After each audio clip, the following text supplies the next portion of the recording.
할렐루야. 오늘 또 하나님을 찬양하는 하나님을 예배할 수 있는 자리로 저희들을 인도하여 주신 하나님의 계신 은혜에 감사 영광을 올려드립니다. 또 이 자리에 함께 하신 우리 성도님들 한 분 한 분을 예수님의 이름으로 축복하고 환영합니다.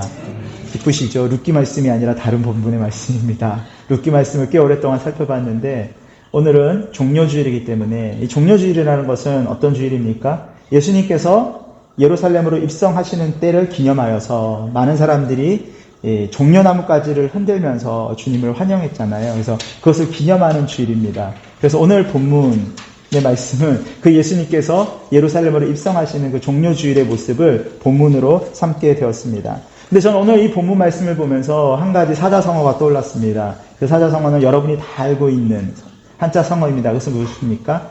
동상이몽이라는 단어였습니다. 왜 이 단어가 떠올랐을까? 오늘 예수님께서 예루살렘으로 입성하시는 장면이 나오고 있습니다. 근데 여러분, 그 예루살렘으로 입성하신 예수님을 바라보면서 사람들은 어떤 생각을 했을까? 예수님께서는 왜 예루살렘에 입성하셨을까? 이 질문이 문제의 시작입니다. 예수님께서는 왜 예루살렘으로 입성하셨을까?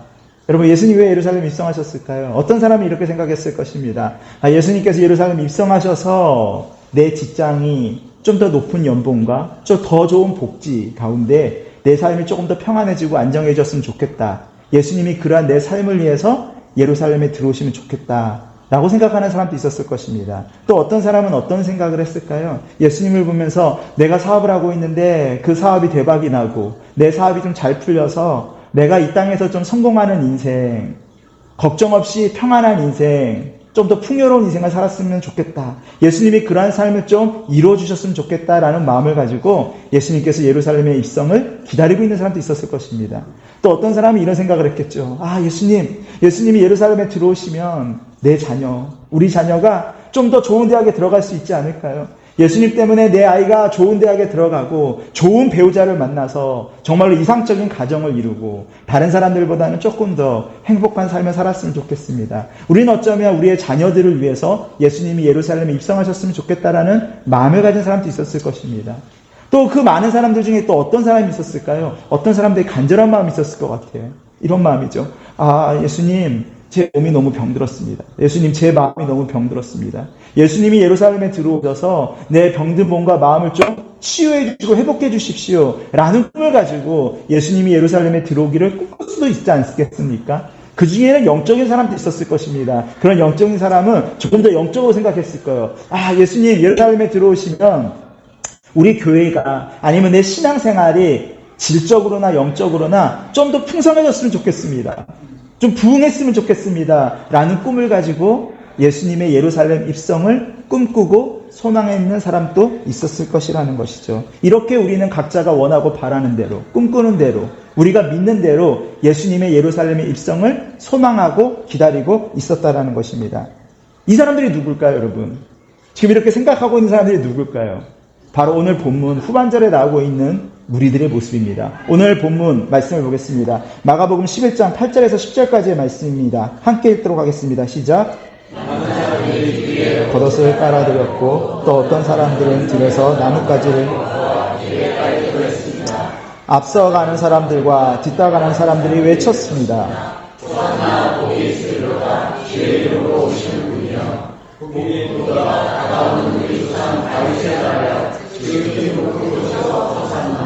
아멘. 여러분, 이들이 누구였습니까? 여기 제가 노란색으로 표시를 딱 해놨거든요. 누가 나왔습니까? 많은 사람들이 다 그런 모습이었다라는 것입니다. 이들은 어땠어요? 들어오시는 예루살렘을 입성하시는 예수님을 위해서 자신의 겉옷을 벗어가지고 바닥에 깔았어요. 레드 카페처럼 예수님 오시는 걸 자기의 존경을 표했겠죠. 겉옷을 깔아서 길거리에 깔았고 어떤 이들은 종려나무 가지를 흔들기도 했고요. 그 가지를 바닥에 깔아서 예수님의 가시는 길에 깔았다라는 것이죠. 이들은 예수님께 환호했습니다. 그리고 외쳤어요. 호산나 다윗의 자손이여. 호산나는 무엇입니까? 우리를 구원하소서 메시아여. 라는 환호와 함성으로 예수님의 예루살렘을 환영하고 있었다라는 것입니다. 하지만 여러분, 이들이 예루살렘에 오시는 예수님을 그렇게 환호했어요. 하지만 이들은 예수님이 왜 예루살렘으로 들어오시는지에 대해 정확하게 알지 못했던 거예요. 왜 그런지 아세요? 이 다윗의 자손이여라고 외친 환호는요, 일주일도 되지 않아서 그 환호성이 고함 소리로 바뀌어요. 호산나 다윗의 자손이여라고 하는데 이들이 꼭 뭐라고 말해요? 강도 바라바 대신 예수님을 십자가라고 이야기하고 있다는 것이죠. 누가복음 말씀입니다. 누가복음 23장 18절 말씀을 함께 읽도록 하겠습니다. 시작. 없애시오. 그리고 우리에게 풀어주시오 하며 큰 소리로.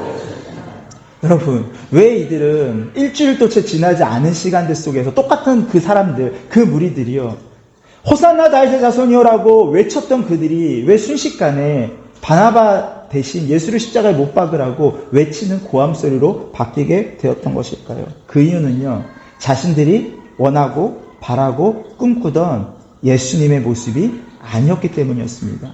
자신들이 꿈꾸고 소망했던 예수님의 모습이 있었다라는 것이죠. 각자가 꿈꾸고 바랬던 어떤 군사적이고 경제적이고 정치적인 힘 있는 메시아, 권력 있는 메시아를 꿈꿨는데 예루살렘에 들어오신 예수님은 뭐예요?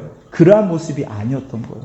자신들의 생각과 자신들이 믿었던 것과 자신들이 꿈꿨던 예수님과 다른 모습에 그들의 환호는 일주일도 채 되지 않는 시간을 통해서 뭐예요? 고함 소리로, 주님을 십자가에 못 박으라는 소리로 바뀌어버린 것을 우리는 성경을 통해서 보게 된다는 것입니다. 사랑하는 성도님들, 이들은 예수님이 왜 예루살렘으로 가시는지를 제대로 알지 못했습니다. 하지만 예수님은 왜 예루살렘으로 가셔야 되는지 분명하게 알고 계셨어요. 예수님의 발걸음은 분명하셨다라는 것입니다. 한치의 고민도, 한치의 어떤 실수도 없이 하나님의 뜻과 계획에 맞춰서 예루살렘으로 올라가시는 예수님의 모습은 오늘 본문을 통해서도 우리는 발견할 수 있다는 것입니다. 오늘 본문 마가복음 11장 1절 말씀입니다. 함께 읽겠습니다. 시작. 올리브산 근처 예수께서 제자 2명을.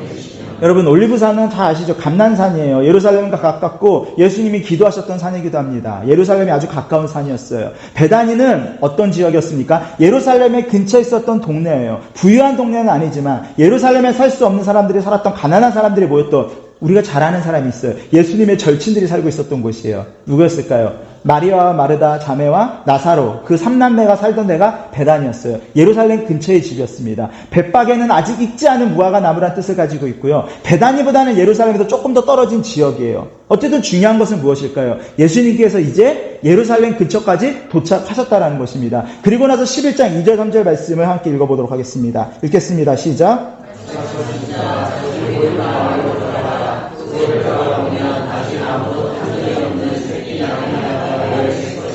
그 나귀를 풀어서 이리로 끌고 와라. 만약 누가 왜 이러느냐고 물으면 주께서 근처까지 오셨는데요, 조금 황당한 명령을 내리십니다. 뭐예요? 가가지고 나귀가 묶여있는데 그걸 끌고 오라는 거예요. 여러분, 잘 생각해보면 이 좀 문제가 있어요. 생전 본 적도 없는 사람 집에 가서 남의 나귀를 풀고 있으면 그 사람 뭐가 되는 거예요? 도둑놈 되는 거잖아요. 근데 예수님께서 그 일을 시키고 있다라는 거예요. 근데 자세히 보시면 생각해 보세요. 과연 진짜 새끼 나귀가 묶여 있을까? 두 번째는 내가 그 새끼 나귀를 풀면 그 주인은 뭐라고 생각할까? 우리는 고민할 수 있습니다. 근데 예수님은요, 마치 미래의 시간을 보신 것처럼 제자에게 이렇게 말씀하셨어요. 가봐. 그 마을에 가면 뭐가 있을 거야? 새끼 나귀가 묶여 있을 거야. 그런데 너희가 나귀를 풀면 주인이 뭐라고 할 수 있어. 그때 뭐라고 대답하라고 말해요? 우리 주님이 쓰실 거야. 쓰시고 나서 제자리에 갖다 놓을게. 무슨 말일까요? 여러분, 예수님께서 예루살렘에 입성하셨다라는 것은요, 우발적인 사건이 아니었다라는 것입니다. 예수님이 예루살렘에서 어떤 일이 일어날지 모르는 상태에서 예루살렘에 들어가신 것도 아니었다라는 거예요. 분명한 것은 주님의 계획과 뜻이 있었다라는 거예요. 무엇을 통해서 할 수 있습니까? 새끼 나귀가 준비되었던 것, 그리고 그 새끼 나귀를 풀 때 어떤 반응이 있을지에 대해서도 주님은 뭐예요? 이미 다 알고 계셨고 제자들에게 말씀하고 계시다라는 것입니다. 사랑하는 성도님들, 주님의 발걸음은요, 우리가 생각하는 것과 달라요. 혹시 예수님이 저 예루살렘에 들어가셨을 때 사람들의 환호를 받았을 때 자기가 십자가 지는 거 모르고 가신 거 아니야? 아니라는 거예요. 예수님 모든 거 다 이미 알고 계셨어요. 왜? 새끼 나귀가 여러분, 마치 이런 장면 같아요. 아브라함이요, 독자 이삭을 바치기 위해서 주님이 말씀하셨을 때 모리아 산으로 갑니다. 근데 여러분, 우리는 알지 못했지만 주님은 독자 이삭 대신에 뭘 준비해 놓으셨어요? 순양을 준비해 놓으셨던 것처럼 주님이 예루살렘에 입성하셨을 때 하나님께서는 미리 뭐예요? 새끼 나귀를 그곳에 묶어놓고 계셨다라는 거예요. 여러분, 주님의 발걸음은 우발적이지 않았습니다. 주님의 발걸음은 십자가를 모르고 그 길을 가셨던 것이 아닙니다. 모든 것을 알고 계셨어요. 그것이 주님의 뜻이었고 주님의 계획이었기 때문에 예수님은 그 주님의 뜻과 계획에 순종하셔서 확고한 발걸음으로 예루살렘으로 올라가고 계셨다라는 것입니다. 근데 여러분, 오늘 말씀에 보면 주님이 어떤 짐승을 타신다라고 말씀하세요? 새끼 나귀를 탄다고 말씀하세요. 어떻게 보면 예루살렘 입성과 새끼 나귀 좀 잘 안 어울리는 것 같아요. 여러분, 타는 짐승 중에 어떤 짐승이 있을까요? 말은 어떻습니까? 굉장히 위품이 있죠. 기품이 있죠. 그래서 많은 왕들, 용맹한 장수들이 타던 빠르고 힘 있는 것이 뭐예요? 말이잖아요. 여러분, 동화책의 왕장님들이 대부분 뭐 타고 오시는지 보세요. 뭐 타고 와요? 말 타고 오잖아요. 여러분, 말은 그런 상징이에요. 왕을 상징하고 힘을 상징하고 권력을 상징하고. 근데 여러분, 만약에 왕자님이, 동화 속 왕자님이 새끼 나귀를 타고 나타난다고 생각해 보세요. 굉장히 안 어울리죠. 여러분, 이 말은요, 굉장히 왕을 상징하고 힘을 상징하는 것입니다.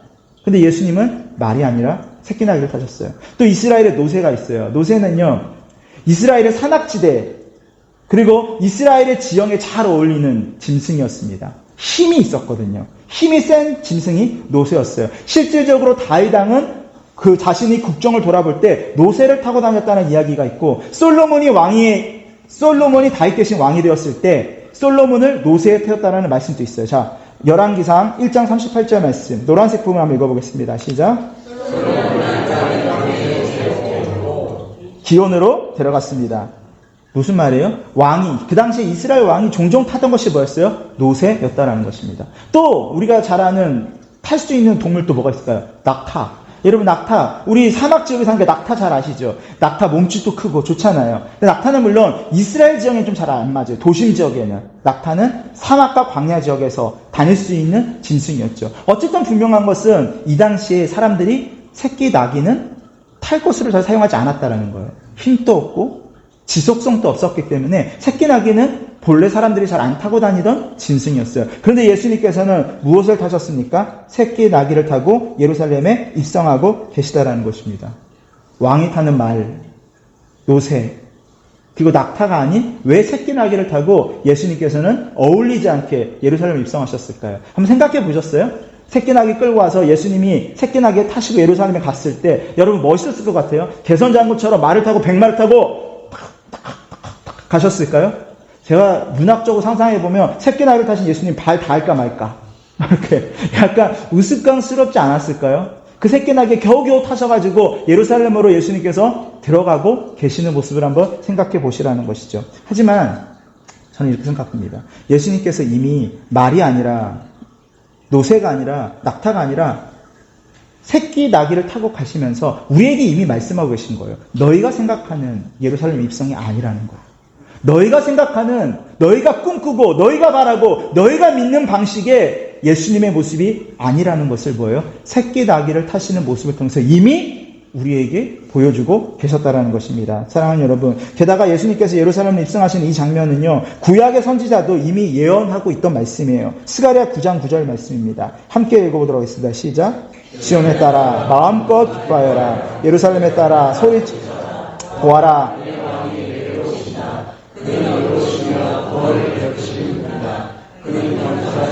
나귀를 타시니 어린 새끼 나귀를 예수님께서 뭐예요? 분명한 뜻과 계획에 맞춰서 구약에서 이미 약속됐던 대로 여러분 탈 것이 없어서 새끼 나귀를 타신 게 아니에요. 돈이 없어서 빌릴 데가 없어서가 아니라 이미 예언된 대로 뭐예요? 새끼 나귀를 타고 어떻게 보면은 굉장히 볼품없어 보이는 그 새끼 나귀를 타고 예수님께서는 예정된 대로 계획된 대로 예루살렘으로 들어오고 계시는 모습을 우리에게 보여주고 계신다는 거예요. 메시지가 있다니까요. 너희가 생각하고 너희가 꿈꾸고 원하고 바라는 예수님의 모습이 아닐 수 있다는 거예요. 우리의 생각과 다른 예수님의 예루살렘 입성이라는 것을 우리에게 말씀하신다는 것이죠. 그렇다면 예수님께서는 왜 예루살렘에 입성하신 걸까요, 여러분? 마태복음 16장 말씀을 한번 읽어보도록 하겠습니다. 16장 21절입니다. 시작.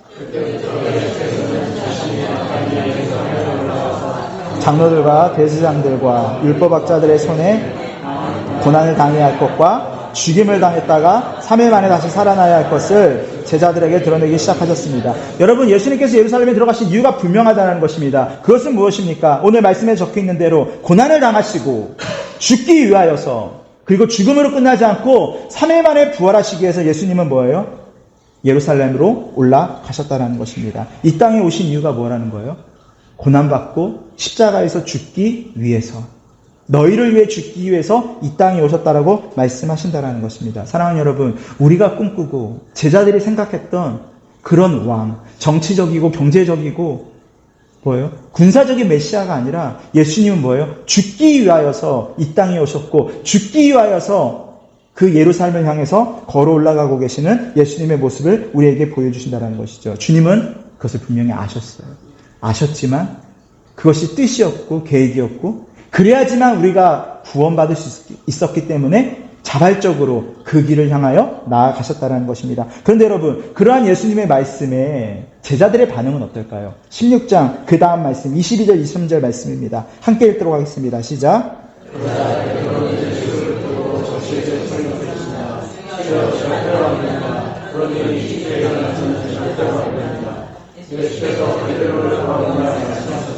사탄아, 내 뒤로 물러가거라. 너는 나를 넘어뜨리려는 걸림돌이다.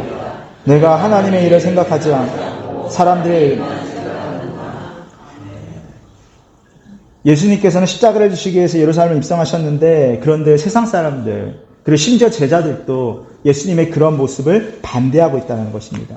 하지만 예수님께서는 어떻습니까? 그 길에서 돌아서지 않으세요.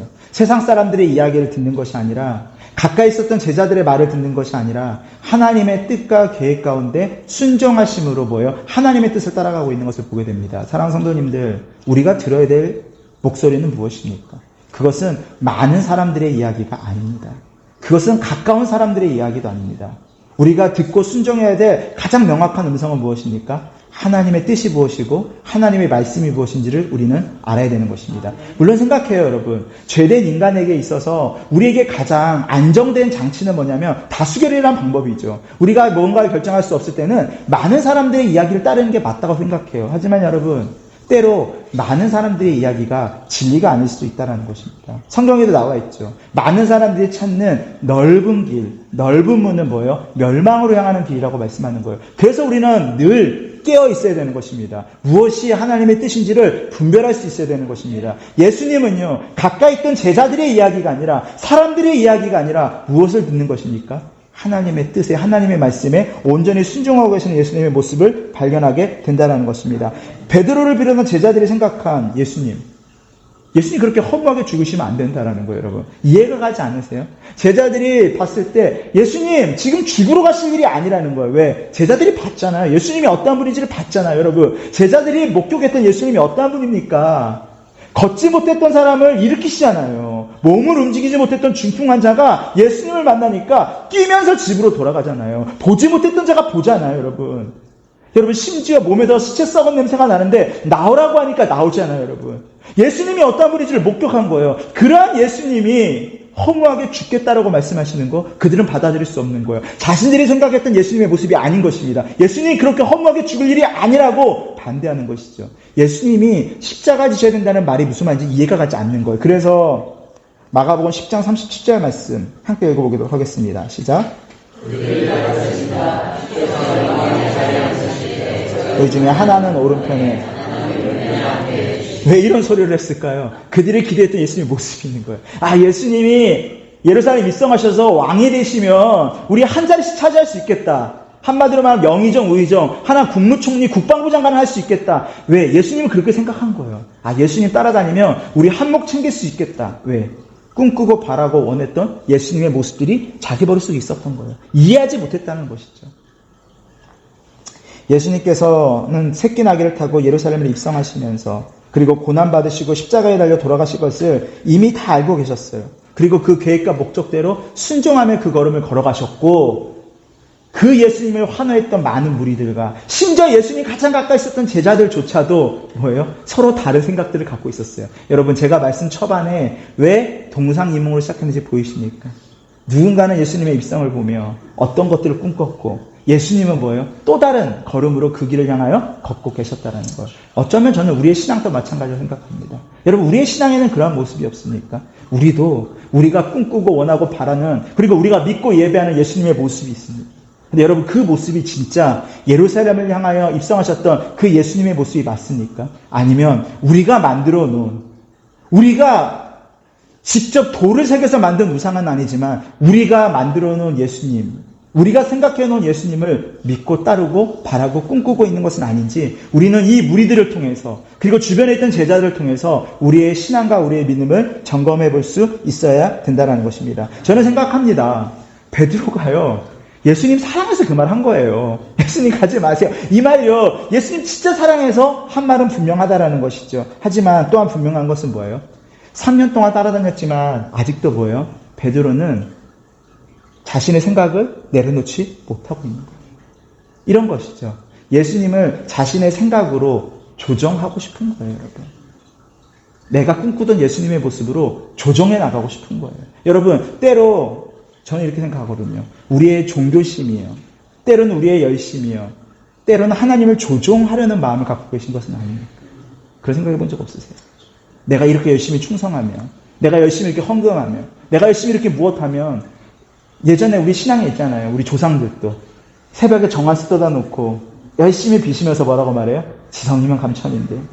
이러면 하늘이 감동하겠지. 여러분, 우리도 그러한 모습으로 어떻게 해요? 종교적인 페이를 지불하고 뭐예요? 하나님을 조종하려고 하고 있는 것은 아니냐라는 것이죠. 주님이 이렇게 묻고 계신 거예요. 저는 여러분 이렇게 생각합니다. 우리의 생각으로 예수님을 조종하는 것이 아니라, 보세요. 이거 워딩 장난처럼 보이지만, 우리 생각으로 예수님을 조정하는 것이 아니라 예수님께 우리 생각을 조정하여 순종하는 것이 저는 분명한 믿음이라고 생각해요.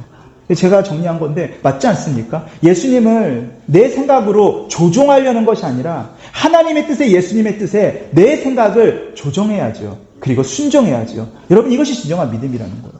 근데 우리의 신앙의 대부분이 어떻냐면 뭐예요? 내 생각대로 하나님의 마음을 조종하려고 하는 거예요. 여러분, 조종이 믿음이 아닙니다. 내 생각이 하나님께로 조종돼야 돼요. 그리고 순종해야 돼요. 그것이 온전한 믿음이라고 우리에게 말씀하시는 것이죠. 여러분, 내 뜻과 내 생각과 다른 예루살렘의 예수님의 입성이라 할지라도 예수님 멱살 부하셨고, 예수님 그 입성 아니여라고 예수님의 발걸음을 조종하려는 것이 아니라, 그렇게 십자가의 길, 고난의 길, 죽음의 길을 걸어가시는 예수님 앞에 내가 꿈꾸고 바라고 원했던 내 생각을 조정할 수 있어야 된다는 것이죠.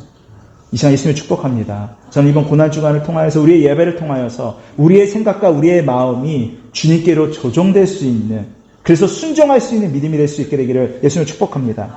또 하나의 장면을 떠올려보기 원하는데요. 마가복음 14장입니다. 45절 말씀 함께 읽겠습니다. 시작. 하고 입을 맞추었습니다. 예루살렘에 입성한 후에요. 예수님께서 제자 유다에게 배반당하시는 장면이에요. 예수님 배반당하실 때 올리브산, 감난산에서 기도하셨잖아요. 여러분, 참 우리는 그 길이 참 쉽다고 생각해요. 하나님 신이니까 그냥 그 길을 갔다 생각하지만, 저는 이 올리브산의 기도가 주님이 진짜 인간이 되셔서 오셨구나라는 걸 뼈저리게 느껴요. 예수님조차도 그 십자가의 잔이 버거우셨던 거예요. 그래서 뭐라고 기도하셨어요? 아버지, 이 잔을 피할 수만 있다면 제발 좀 피하게 해달라 기도하셨어요. 정말로 땀방울이 핏방울이 되도록 기도하셨어요. 간절히 기도하셨어요. 그런데 참 예수님의 기도가 우리에게 도전해내는 이유는 뭔지 아세요? 그렇게 때려 쓴 거 끝난 게 아니에요. 하나님, 내가 순종해서 여기까지 왔으니까 십자가만은 피하게 해주세요. 하나님을 조종하지 않았다니까요. 뭐라고 기도하세요? 아버지, 하지만 내 뜻대로 하지 마시고 아버지 뜻대로 해주십시오. 뭐예요? 내 생각을 하나님께 조종하고 있어요. 그렇게 기도하고 있었을 때 누가 등장했어요? 바리새인과 율법학자들, 무기든 자들과 함께 가룟 유다가 등장해요. 그리고 가룟 유다가 예수님을 체포하려고 해요. 그때 신호가 있었어요. 그게 뭐예요? 보통 인사는 입맞춤이었어요. 저는 이 입맞춤의 의미를 대해 생각해봤어요. 단순히 가룟 유다가 예수님을 체포하라는 신호로만 입맞춤을 했을까? 성경에 나와 있지 않기 때문에 위험하지만 문학적인 상상을 한번 해봤어요. 가룟 유다가 마지막까지 기대를 버리지 못했다는 거예요. 어떤 기대? 내가 예수님을 위험한 상황으로 끌고 가면 예수님이 내가 생각하는 모습을 드러내지 않을까? 내가 예수님을 이런 위급한 상황에 몰아넣으면 예수님이 뭐예요? 군사적인, 정치적인 메시아의 모습을 드러내지 않을까? 이 상황에서 자신을 구원해내기 위해서 천군 천사를 동원해서 저 무기든 자를 쓰러뜨리고 승리하신 모습을 보이지 않을까라는 기대가 있지 않았을까요, 여러분? 여러분, 가룟 유다는 열심당이었어요. 이 말은 뭐냐면 이스라엘의 독립을 위해서, 지금으로 말하면 이스라엘의 독립을 위해서 무장 투쟁을 했던 사람이에요. 가룟 유다가 3년 동안 예수님 따라다니면서 어떤 기대가 있었을까요? 예수님 따라다니면 예수님이 로마로부터 이스라엘 독립시켜줄 수 있는 분이야. 처음에 그랬어요. 잘 따라다니기 잘했다. 예수님 진짜 대단한 분이야. 왜요? 같이 써보니까요. 파도와 바람이 넘치넘치 거리는데 주님이 자다가 깨가지고 파도에 잠잠해라 하니까 뭐예요? 파도와 바람이 잠잠해져요. 와, 바람을 다스리고 파도를 다스리는 분이라니 얼마나 감동적이었을까요? 저 정도 힘이라면, 저 정도 능력이라면 기대하지 않았을까요? 먹을 것이 없어요. 늘 이스라엘 군중들은 배고팠어요. 근데 예수님이 뭐예요? 보리빵 5개와 물고기 2마리로 남자만 5,000명을 먹여요. 와우! 뭐예요? 배고픈 사람을 먹이는 능력도 있네. 이거 진짜 제대로다. 얼마나 기대를 갖고 예수님을 따라다녔을까요? 따라다니기 잘했다. 그런데 3년을 따라다녔어요. 따라다니면 따라다녀서 이상해요. 그 능력이 이상하게 사용되고 있어요. 정말 별 볼 일 없는 사람들을 만나러 다니는 거예요. 우리는 개처럼 여기는 사마리아 여인을 찾아가는 거예요. 세리를 찾아가는 거예요. 죄인을 찾아다니는 거예요. 와, 이 능력을 가지고 이런 짓을 한다고? 이해가 가지 않는 거예요. 3년 동안 따라다녔는데 가룟 유다의 생각은 바뀌잖아요. 여러분, 이게 슬픈 일이에요. 3년 동안 먹고자 하면 예수님께서 집중적으로 제자 교육을 시켰는데도 불구하고 여전히 가룟 유다의 자아는 바뀌지 않고 있어요.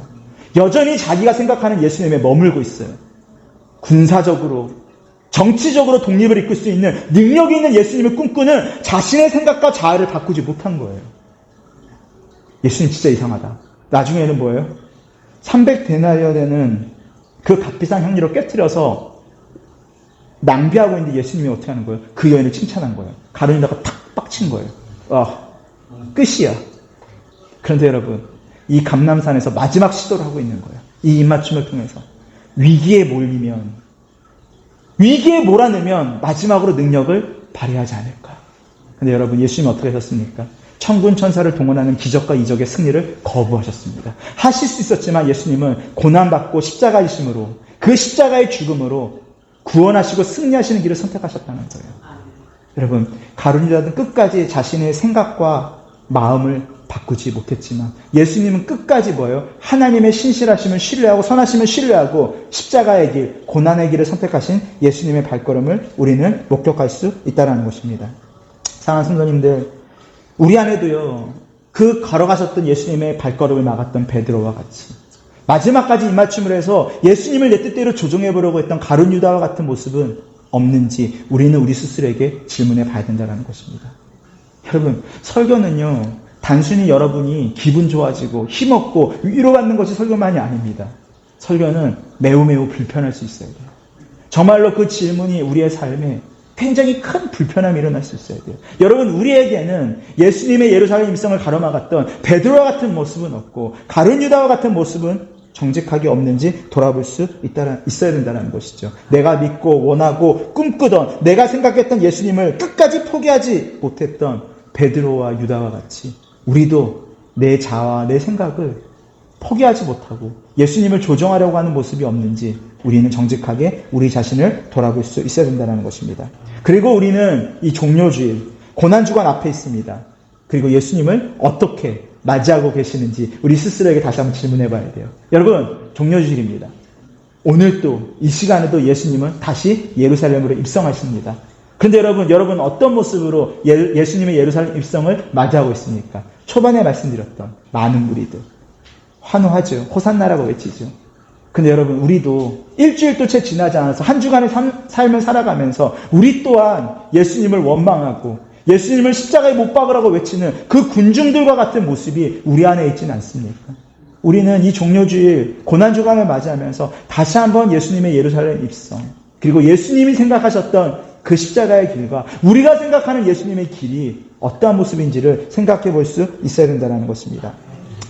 우리 그리스도인이 고난주간 하면 가장 많이 생각하는 게 뭐냐면요, 이 고난주간이 뭐 생각하면 십자가 생각하세요. 여러분, 십자가의 의미는 어떤 의미를 가지고 계십니까? 우리가 흔히 오해하는 것이 이 십자가의 의미입니다. 종종 우리는 그 십자가를 말하면서 어떻게 말하냐면 내 배우자, 내 자녀, 내 직장 동료, 때로는 내 이웃, 교회에서 마음에 들지 않는 그런 사람들이 우리는 나의 십자가라고 말해요. 제가 잘 아는 되게 인격적으로 훌륭하신 분이에요. 인격적으로 훌륭하신 권사님이신데 이야기를 나누는데 같이 이야기를 나누실 때 이런 말씀하신 적이 있어요. 그 딸이 둘인데 둘째 딸은 제가 잘 알아요. 저는 청년부 생활을 같이 했는데 굉장히 예뻐요, 아이가. 예쁘고 밝고 그 아이가 베트남 사업도 잘해요. 시장도 좋아요. 근데 첫째 딸이 어떻게 보면 약간 탕자죠. 그래서 큐티를 하시면서 목사님 그 첫째가 제 십자가입니다. 이런 말씀을 하시는 거예요. 제가 지고 가야 될 십자가입니다. 이런 말씀 하시는 거예요. 여러분 우리 안에 그런 것들이 있어요. 우리가 보통 생각하는 그 십자가. 그렇죠? 떠오르는 그 놈. 그 니은. 그게 바로 우리의 십자가라고 생각할 때가 참 많다는 것이 왜? 주님께서 자기 십자가를 지고 나를 따르라고 하셨기 때문에 우리는 그 십자가가 내가 짊어져야 될 인생의 짐이고 무게라고 생각할 때가 많이 있다는 것입니다. 그런데 오늘 본문에서 왜 예수님께서 예루살렘에 입성하셨는지 보십시오. 그 십자가가 뭔지를 보십시오. 십자가는 단순히 인생의 무거운 짐이 아니라는 거예요. 십자가는 뭐예요? 죽는 거예요. 십자가는 철저한 죽음인 거예요. 여러분, 주님이 우리에게 지라고 말씀하신 그 십자가는 무엇일까요? 여러분이 생각하는 그 사람들은요, 사실은 우리의 십자가가 아니에요. 그들은 사실은 뭐냐면, 우리가 내 목숨처럼 생각하면서 사랑해야 될 대상이에요. 주님은 우리에게 말씀하셨어요. 내 이웃을 내 몸과 같이 사랑하라. 여러분, 내가 사랑해야 될 대상이죠. 근데 우리는 뭐예요? 내가 사랑해야 될 대상을 나의 십자가라고 생각해요. 그래서 늘 그들을 십자가에 못 박아 죽여버리고 싶어요. 팍팍! 아니라니까요. 주님이 말씀하시는 그들은 뭐예요? 내 몸처럼 내가 마음을 다해 사랑해야 될 대상들이지 나의 십자가가 아니라는 것입니다. 그러면 우리는 그 십자가는 무엇일까요? 말씀드립니다. 예수님이 보여주신 그 모습 그대로예요. 주님이 십자가 지시고 뭐 하셨어요? 갈보리 언덕에서 온전히 죽으셨어요. 기절하신 게 아니라 죽은 척 하신 것이 아니라 완전히 죽으셨어요. 그렇다면 주님이 우리에게 말씀하신 십자가는 무엇입니까? 그것은 내가 미워하고 사랑할 수 없는 그 사람들이 내 인생의 십자가가 아니라 뭐예요? 내 자아. 죽지 않는 내 자아. 예수님을 만났다고 말하고 예수님을 믿는다고 말하지만 여전히 죄 중에 있고 여전히 유다와 같이 베드로와 같이 내 생각, 내 고집, 내 바람, 내 꿈을 버리지 못하고 여전히 내 방식대로 믿고 있는 내 자아, 내 옛 자아가 뭐예요? 온전히 죽어야 되는 것이죠. 여러분, 그것이 바로 주님이 말씀하시는 십자가의 본질이라는 것입니다. 여러분, 자기 십자가를 지고 따르는 말은 십자가 위에서 예수님처럼 온전히 죽어야 되는 것을 말씀하는 것입니다. 갈라디아서 2장 20절 말씀. 노란색 본문을 함께 읽어보도록 하겠습니다. 시작.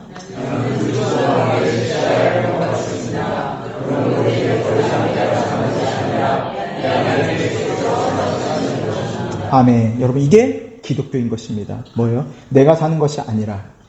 이 말은 무엇일까요? 내가 사는 것이 아니라는 것은 이제는 내 꿈으로 사는 게 아니라 내 욕망, 내 욕심대로 사는 것이 아니라는 것이죠. 무엇으로 산다고 말씀하고 있습니까? 오직 내 안에 그리스도로 다시 사는 거예요. 여러분, 온전히 죽어야지 온전한 부활을 경험할 수 있는 것입니다. 여러분, 고린도후서 5장 15절 말씀 또 같이 읽어보도록 하겠습니다. 시작.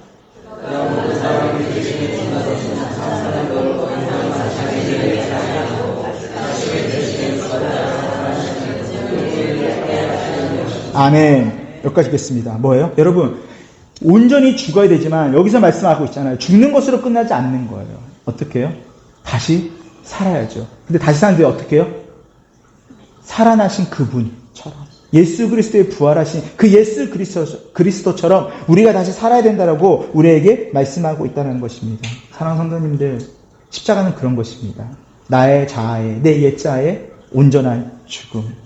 그리고 그 죽음으로 끝나는 것이 아니라 뭐예요? 나를 위해 다시 살아나신 그 예수 그리스도와 함께 내가 새롭게 예수님과 함께 다시 살아날 수 있어야 된다는 것을 우리에게 말씀한다는 것이죠. 예수님을 믿는다는 것은 여러분, 나의 죽음을 맞이하고 더 이상 나를 위해 살지 않고 이제는 뭐예요? 나를 위해 다시 사신 예수 그리스도를 위해 살아갈 수 있는 것. 그것이 바로 십자가의 참된 의미이고 부활의 능력이라는 것을 우리에게 말씀한다는 것입니다. 오늘 말씀의 제목은 고난입니다. 고난. 이 고난을 제가 이렇게 정의 내렸어요. 고난은 무엇입니까? 고집스러운 난 완전히 죽었습니다. 이게 고난이에요. 여러분, 죄인이었던 나의 옛 모습 뿐만 아니라 고집스러운 내 자아가 예수 그리스도의 십자가와 함께 완전히 죽는 것을 이야기하고 있다는 것입니다. 주님이 온전히 순종하여 본을 보여주신 것처럼 우리도 뭐예요? 그 십자가에서 완전히 죽어야 된다는 것입니다. 여러분, 십자가에서 가장 고통스러운 게 뭔 것 같으세요? 십자가 가장 고통스러운 거예요. 여러분, 자꾸 살아나면 고통스러워요. 십자가에서 죽어야죠. 근데 자꾸 우리가 막 이렇게 예배 드릴 때, 십자가 맞아. 예수님과 함께 죽어야 돼서 십자가 같이 이렇게 겨우 기어 올라가요. 그래서 이제 예수님과 포개져요. 그래서 못을 하나 탁 그래서 죽은 것 같아요. 근데 조금 지나면 뭐예요? 너무 아파서 기절에 다시 깨요. 그럼 뭐예요? 밖에 있어. 여러분, 죽어야 끝나요. 근데 우리가 자꾸 뭐예요? 십자가에서 죽은 척만 한다고요. 우리의 신앙이 그래요. 십자가에서 죽은 척만 해요. 십자가에서 기절만 해요. 그리고 뭐예요? 다시 또 일어나요. 그러니까 아프죠. 그러니까 고통스럽죠. 여러분, 여러분의 신앙생활이 아직도 고통스러우십니까? 그것은 왜 그렇습니까? 고집스러운 내가 아직 죽지 않아서 그렇습니다. 여러분, 신앙은 끊임없는 고통이 아니에요. 여러분, 부활하신 예수 그리스도와 함께 영원한 천국을 미리 맛보는 것이 신앙생활이거든요. 그런데 왜 이렇게 신앙생활이 고통스러운 것일까요? 그것은요, 아직까지도 고집스러운 내 자아가 죽지 않았기 때문인 거예요. 죽은 척하고 기절하고 다시 살아나고 다시 살아나니까 우리의 신앙이 너무너무 고통스럽게 느껴진다는 것입니다. 사랑하는 여러분, 십자가를 지셔야 됩니다. 여러분, 고집스러운 내가 죽어야 됩니다. 고난받는 것을 이상한 일로 여기지 마십시오. 베드로전서 2장은 우리에게 이렇게 말하고 있습니다. 2장 21절입니다. 함께 읽겠습니다. 시작.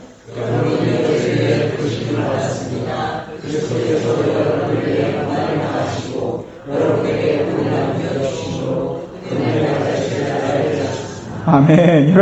여러분이 부르심이 있어요. 여러분, 그냥 십자가의 은혜로 구원받은 것으로 끝나지 않는다라는 거예요. 본을 보여주셨어요. 무슨 본을 보여주셨어요? 그리고 그분의 발자취를 따르라고 하셨어요. 어떻게 해요? 그분이 고난당하시고 십자가에 지시는 그 모습을 우리에게 보여주는 거예요. 여러분, 그리스도인은 고난 당해야 됩니다. 그것은 고집스러운 내 자아가 죽는 시간이에요. 이런 말 많이 쓰잖아요. 그냥 너무 많이 들어서 흔한 말이지만, 여러분, 정금과 같이 순전해지기 위해서는 뭐예요? 높은 온도에서 끓여야 잡스러운 것들이 없어지는 것이잖아요. 여러분, 제가 잘 모르지만 뼈를 사다가 끓여도요, 저희 엄마가 하는 거 봤는데 그냥 끓여가지고 콩콩 만들잖아요. 처음에 핏물 빼고 그 다음에 끓인 다음에 불순물이 슉 올라오면 그거 걷어내고 그 다음에 팔팔팔 끓이거든요. 여러분, 우리의 인생도 그래요. 고집스러운 나, 그것이 온전히 죽어야 돼요. 그리고 뭐예요? 주님께서 우리에게 본을 보여주던 그 발자취를 우리가 따라갈 수 있어야 돼요. 그것이요, 자기 십자가를 지고 나를 따르라는 말씀이에요. 말씀을 정리해 봅시다. 여러분, 옛 죄된 모습, 그게 어떤 모습일까요? 우리는 죄하면 어떤 윤리적이고 도덕적인 죄를 많이 생각하시는데, 여러분, 죄의 시작은 어디서 시작됐는지 아시죠? 어디서 시작됐어요? 뻔하죠. 창세기 1장에서 시작됐죠. 창세기 2장에서 어떤 사건이 있었어요? 선악과를 먹는 사건이 죄의 시작이었잖아요. 여러분, 선악과는 과일서리 사건이 아닙니다. 단순히 과일 하나님 거 몰래 설해가지고 먹어서 우리가 이게 저주받은 게 아니에요. 선악과는 그런 과일서리의 도둑질의 문제가 아닌 거예요. 여러분, 선악과는 어디에 있었다고 말하고 있습니까? 동산 중앙에 있었잖아요. 여러분, 하나님께서 아담에게 모든 걸 주셨습니다. 모든 걸 주시면서 말씀하셨어요. 마음껏 다스려라. 널 것처럼 다스려라. 근데 동산 중앙에 선악과가 있었어요. 왜 동산 중앙에 선악과가 있었을까요? 꼬시려고, 유혹하려고, 죄짓게 하려고. 우리 하나님 변태라서 죄짓게 만들려고 제일 잘 보이는 곳에 선악과를 뒀구나. 여러분, 그게 아니거든요. 뭐예요? 다 네 거야. 그런데 돌아볼 때마다 중앙에 뭐가 보여요? 선악과가 보여요. 기억하라는 거예요. 다 너 것처럼 보이지만 창조주가 계시다는 거예요. 그게 나야. 다 너 것처럼 보이지만 진짜 주인이 계시다는 거예요. 그게 누구예요? 하나님이라는 거예요. 살다 보면요, 다 내 거 같아요. 동물 이름 지어주고 마음껏 따먹고 누리다 보면 다 내 거 같아요. 내 건가? 그런데 동산 중앙에 선악과가 떡 켜 있는 거야. 다 내 거 같지만 진짜 왕이 따로 계시지. 그 왕이 계시지, 주인이 계시지. 그게 누구예요? 하나님이세요. 딱 이거 하나 말씀하셨어요. 그런데 그 하나를 못 지켰어요. 선악과를 먹었잖아요. 왜 먹었어요? 하나님처럼 되고 싶어서. 여러분, 죄의 모든 시작은 뭐냐면, 내가 내 인생의 왕이 되고 주인이 되고 싶은 것이 죄의 시작인 것입니다. 여러분, 그게 죄예요. 여러분, 탐심, 욕심, 돈을 사랑하는 거, 음란한 거, 남을 미워하고 시기하고 질투하는 거 다 죄죠. 근데 여러분, 그 모든 죄의 근본과 시작이 어딘지 아십니까? 내가 내 인생의 왕이고 주인일 때예요. 왠지 아세요? 내가 왕이고 주인이니까 내 감정도 내 마음대로 한다고 생각해요. 내 재산, 내 시간, 내 자녀, 내 가족, 나에게 주어진 모든 것이 내가 주인이라고 생각하니까 그것들을 내 마음대로 하는 거예요. 그러니까 내 감정이 죄를 짓고 내 시간이 죄를 짓고 내 재정이 죄를 짓는 것입니다. 여러분, 하나님의 주권과 왕권, 주인 되심을 인정하면 여러분, 우리는 죄를 짓지 않을 수 있어요. 그런데 우리는 끊임없이 창세기 때부터 지금까지 어떤 죄 가운데 있는 거예요? 여전히 내 인생에 내가 주인이고 왕이고 싶다라는 거예요. 여러분, 복음은 무엇일까요? 복음이 무엇입니까? 복음은 예수 믿으면 천국 간다. 복음입니까? 맞아요. 완벽해요. 예수 믿으면 천국 간다. 근데 여러분, 사실은 복음은 예수 믿으면 천국 간다. 여러분, 천국은요, 복음의 당연한 결과예요. 복음을 믿으면 구원받는 거예요. 당연한 거예요. 진짜 복음의 핵심 메시지는 뭔지 아세요? 예수님이 우리의 왕이다예요. 예수님이 우리의 주인이다예요. 왕이 오신 사건이 여러분 복음이에요. 그런데 인간이 얼마나 그걸 싫어하는지 아세요? 헤롯 왕을 보십시오. 예수님이 처음 오셨어요. 왕으로 오셨어요. 뭐 했어요? 그 왕을 죽이려고 하잖아요. 여전히 우리의 인생이 그래요. 왠지 아세요? 노래의 제목처럼 My way, 나의 길을 내가 가고 싶은 거예요. 내 인생의 운전대를 내가 쥐고 싶은 거예요. 그러니까 뭐예요? 내가 주인이고 내가 왕처럼 내 자아로 살고 싶은 것입니다. 여러분, 다시 앞으로 돌아와 볼까요? 여전히 우리는 내가 인생의 왕으로 주인으로 살고 싶습니다. 그것이 뭐예요? 내 자아의 모습이에요. 여러분은 그렇지 않습니까? 여러분에게 주어진 그 모든 것들, 정말 그것이 하나님이 왕이시고 주인임을 인정하며 고백하며 살아가고 계십니까? 저희 동네에, 레바논에 베이루트 수도에서 저희 사는 동네까지 가려면 높은 산이 있어요. 1700m 정도 되는 높은 산이 있어요. 한국 같았으면 터널을 뚫었을 텐데 터널을 못 뚫어가지고요. 옛날 대관령 올라가는 것처럼 산을 빙글빙글 타면서 올라가요. 높으니까 그 산꼭대기는 맨날 안개가 껴있기도 하고요. 3월, 4월까지 눈이 내려요. 그러니까 되게 길이 안 좋아요. 게다가 길을 만들어놨는데 중앙선이 없어요. 1차로가 많은데 그 꼬불꼬불한 길에 차들이 반대편에서 막 넘어와요. 그러니까 정말 처음에는 운전했을 때 초죽음이 됐어요. 하루 베이루트를 처음 혼자 넘어가 봤는데 가족들을 데리고 운전을 하고 왔는데 제가 정말 너무 스트레스가 심해가지고 거의 기절을 했어요. 차는 반대편에서 계속 역주행을 해오지. 근데 이 끝은 뭐냐면 이게 없어요. 도로를 가로막는 길이 없어요. 낭떠러지예요. 그러니까 꺾으면 으악! 아니면 꽝. 둘 다 죽게 너무 무서운 거예요. 제가 그 길을 오는데 어느 날 눈보라가 엄청 많이 치는 날이었어요. 그때 이제 저희가 공항에서 어디 다른 나라로 가는 길이었는데 도저히 못 갈 것 같은 거예요. 그래서 어떤 그 레바논 사람 이제 렌트하는 분을 차를 타고 갔어요. 와, 눈이 진짜 가시거리가 1m도 안 되는데 그 차가 막 달리는 거예요. 너 보여? 나 이 길을 눈 감고도 운전해. 진짜 눈 감고 운전하는 것처럼 가는 거예요. 여러분, 우리의 인생이 그래요. 우리의 인생이 낭떠러지 같아요. 잘못 내디디면 끊임없이 그냥 정말 끝없이 떨어질 것 같은 낭떠러지 같은 인생이에요. 우리의 인생에 내 길만 잘 가면 될 것 같지만 여러분, 내 인생에 정말 깜빡이 틀지 않고 막 들어오는데 역주행해서 들어오는 사건과 사고가 얼마나 많습니까? 여러분의 그 인생의 운전대를 여전히 여러분이 쥐고 가시겠습니까? 우리는 늘 그래요. 왜? 내 인생이니까 내가 주인이야, 내가 왕이야. 그 자아를 못 버린다고요. 여러분, 그렇게 불안한 인생 가운데 그 모든 길을 창조하신 분, 그 모든 길을 아시는 분, 그 모든 길을 계획하신 분이 우리의 인생의 운전대를 잡으신다면 여러분, 우리가 더 이상 두려워할 필요도, 염려할 필요도, 걱정할 필요도 없는 거 아니겠습니까? 근데 우리는 여전히 내가 주인 되고 싶은 것이죠. 내가 왕 되고 싶은 것이죠. 말씀을 정리합니다. 이번 고난주간을 맞이하면서, 이 종료주의를 맞이하면서 저는 우리 안에 진지하게 우리의 인생을 다시 한번 돌아볼 수 있는 시간이 될 수 있었으면 좋겠습니다.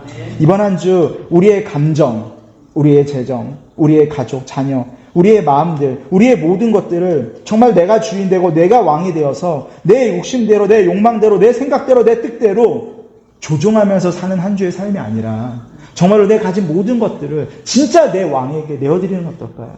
내가 앉았던 그 왕의 보좌에서 내려와서 주님, 정말로 그 예루살렘에 입성하신 그 주님이 내 인생의 왕이 되십니다. 주님, 내가 왕 되려고 하고 내가 주인 되려고 하는 내 예차는 완전히 죽이겠습니다. 십자가에 못 박겠습니다. 온전히 죽겠습니다. 그리고 주님께 내 삶을, 내 자녀를, 우리 루아이스 온누리교회를 온전히 맡겨드립니다. 라고 고백할 수 있는 한 주의 삶이 되기를 축복합니다. 여러분, 그냥 고난주간이라 그래서 억지로 핸드폰 안 하고 그냥 예수님 십자가 계속 떠올려가지고 패션 오브 크라이스트의 잔인한 장면 보면서 예수님 얼마나 아프셨을까? 아팠겠다. 눈물 흘리는 거. 여러분, 그것이 고난주간의 의미가 아니에요. 정말 우리가 고난주간을 정말 제대로 보내기 위해서는 그런 감정적인 형식적인 것들을 떠나서 그것을 넘어서서 뭐예요? 진짜 고난이 무엇인지를 묵상해 보셔야 돼요. 고집스러운 난 죽겠습니다. 내 자아가 펄떡펄떡 살아 숨쉬고 있는데 여전히 이기적이었던 내 고집대로 살려고 했던 내 자아가 주님 십자가에서 온전히 죽는 것들을 경험하게 하여 주시옵소서. 전 여러분 그 십자가 앞에 우리가 온전히 죽는 고난주간이 되기를 축복합니다. 너무 죽어라 해서 죄송해요. 왜냐하면 죽어야지만 다음 주에 부활의 능력이 뭔지를 알아요. 부활의 전제 조건은 하나예요. 온전한 죽음. 그 이후에 부활의 능력. 광고하는 거예요. 다음 주에 부활의 능력이 있다고. 여러분, 우리가 이번 한 주 정말로 내 자아가 완전히 죽는 것들을 경험하시잖아요. 그럼 다음 주 우리가 부활의 능력으로 어떻게 살아가는지를 경험하게 되실 거예요. 여러분, 그냥 부활 매년 돌아오는 부활주일 의미가 없으시죠? 예수님이 부활하셨대. 그래, 나는 기독교인이가 믿어. 그런데 아니에요. 정말로 내 자아가 완전히 죽으면 그 예수님의 부활의 능력으로 사는 것이 무엇인지를 깨닫게 되는 거예요. 이번 한 주 우리의 고집된 자아가 십자가에서 온전히 죽게 되길 축복합니다. 여러분의 남편이 그것들을 알았으면 좋겠어요. 진짜 고난주간을 통해서 저 사람의 자아가 죽고 있구나. 우리의 자녀들이 알았으면 좋겠고요. 무엇보다도 우리 주님이 다 보실 거예요. 정말로 십자가와 함께 네가 못 박혔구나. 이제 다시 살아난 예수 그리스도와 함께 부활의 영광에 참여하자라는 그 주님의 초청 앞에 우리가 한 주를 보낼 수 있게 되기를 축복합니다. 이제 우리 함께 찬양하기 원하는데요. 이거 잘 아시는 찬양이라 생각했는데 이거 찬양 잘 모르시더라고요. 아까 부르는 거 보니까. 아니면 아는데 그렇게 부르셨다면 우리 회개해야 되죠. 주 앞에 엎드려 경배합니다인데요. 이 제목을 보시면 저는 이렇게 이 가사 중에요. 좀 넘겨주시면 후렴 부분에 나의 모든 우상들, 나의 보좌 모두 다 내려놓고. 저는 고난이 이런 거라고 생각해요. 나의 우상. 여러분, 우상은요, 불교만 우상을 만드는 게 아니에요. 샤머니즘만 우상을 만드는 게 아니에요. 우리 마음속에 얼마나 많은 우상들이 있습니까? 여러분, 정직하게 생각해 보셔야 돼요. 정말 얼마나 많은 우상들이 있는지. 그냥 세속적인 우상 말고도 있어요. 뭔지 아세요? 겉은 예수님인데 우상인 거예요. 내가 원하고 내가 바라고 내가 꿈꾸는 대로 만들어 놓은 예수님은 우상이에요. 여러분, 우리가 그 물이라니까요. 소리치는데 환호하는데 이번 한 주가 못 가요. 예수님을 원망해요. 불평해요. 다 쏟아나요. 왜 그런지 아세요? 예수님이 우상이셨거든요. 저는 우리의 신앙이 이렇게 되지 않았으면 좋겠습니다.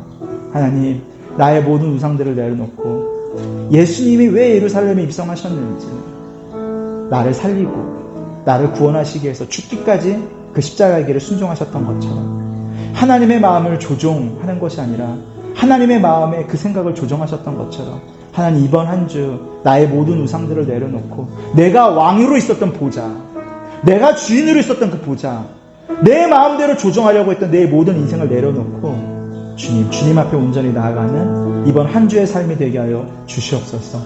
그 믿음의 고백으로 우리가 주 앞에 엎드려 함께 고백하며 찬양하며 나아가도록 하겠습니다. 함께 찬양하겠습니다.